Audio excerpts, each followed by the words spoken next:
Hello, I'm John Rushton, the emotions expert. Recently, just sort of pondering through YouTube, I noticed some videos by women talking about why their relationships had died or gone awry. And it was all about obviously how bad their partners or husbands or boyfriends were, and that's why it came to a grinding halt. However, on the other side, the flip side, I've had over many, many years men talk to me about why their relationships had failed. And it covers a whole myriad of reasons. There are lots and lots of reasons why relationships fail. Some good, some not so good, some just weren't meant to be from the outset, but initial passions made them work. But when that failed, then everything else failed as well. One of the biggest things which men have spoken about is that of their partners, and it could be straight or even gay partners, that they talk too much. And this may sound rather strange because obviously if you have a relationship or your partner doesn't talk, there's not much of a point in having a relationship with them.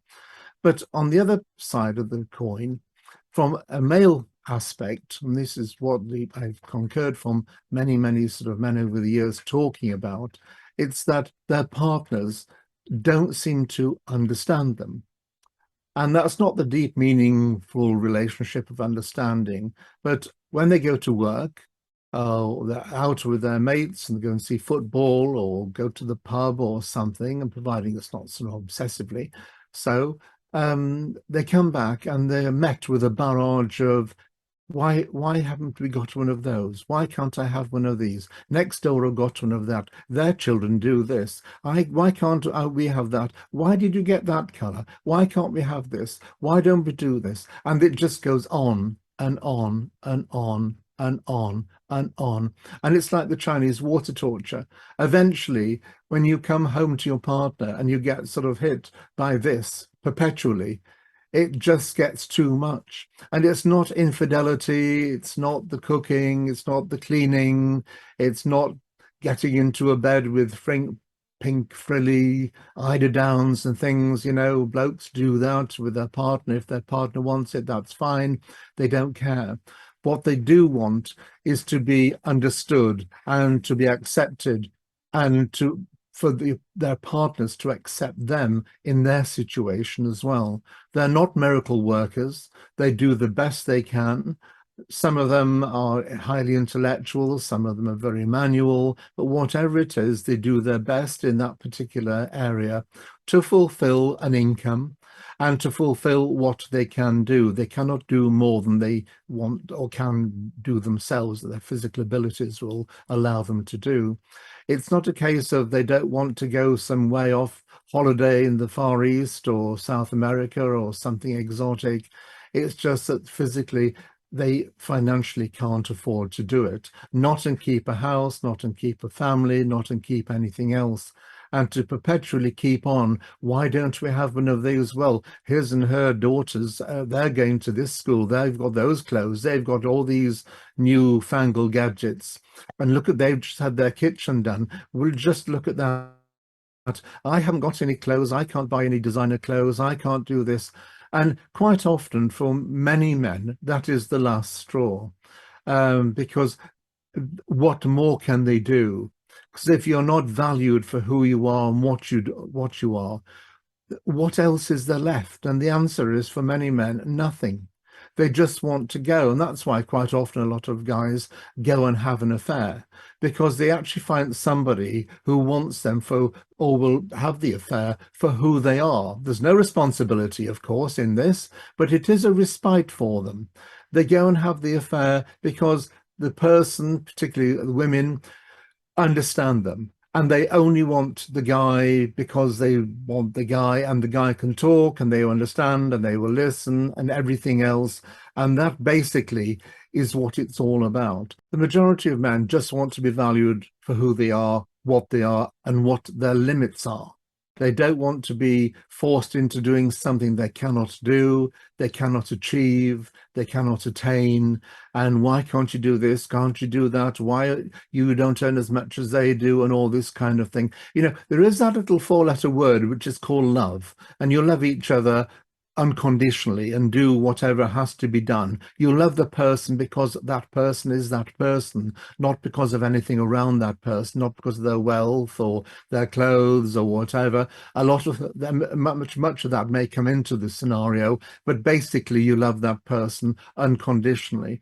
And when a lot of men actually do provide for this situation, then it doesn't work out. There was a recent case where a chap had just come back from Australia and started a company, a subsidiary company, his own company in Australia. He'd, prior to going that, he'd bought his wife an £80,000 car. His children wanted nothing. He came home after sort of 24 hours on an aircraft from Australia, and he got in and his wife said, "Oh, I'm going to have coffee with a friend. Everything's in the fridge." And that was it. And he just thought, is this what I'm working for? And the answer is no. And when she came back from coffee, he said, "I'm going to divorce you." Um, and she couldn't understand. He said, "This is not the first time. This is every single time. You just seem to accept me for the person, what I can provide. And it's a safe bet for you, a safe comfort zone." And he said, "I don't need this anymore." And that's just one example. That's just a recent example. But it goes on like this perpetually. And it's just, a lot of men really want to be understood. I know a lot of women will say the opposite, and they want to be understood, and their husbands don't understand them, and they do this and that, and they don't care, and if only they knew, and all that kind of thing. But there are two sides to every coin, and this is one side, and this is very, very real. And sometimes it's just this little thing of not being understood and valued for who you are. And a lot of men think, that's it. What am I doing? What am I doing with this person? Where am I going to go? And eventually they come home one night and it just snaps, and that's it. They're finished. And in their mind, they just then go through the treadmill of living a life with a partner until something better comes along, until they've decided in their mind. And then their mind is now on somebody outside of the relationship. Maybe even if they haven't found that person yet, it's on somebody outside of that relationship.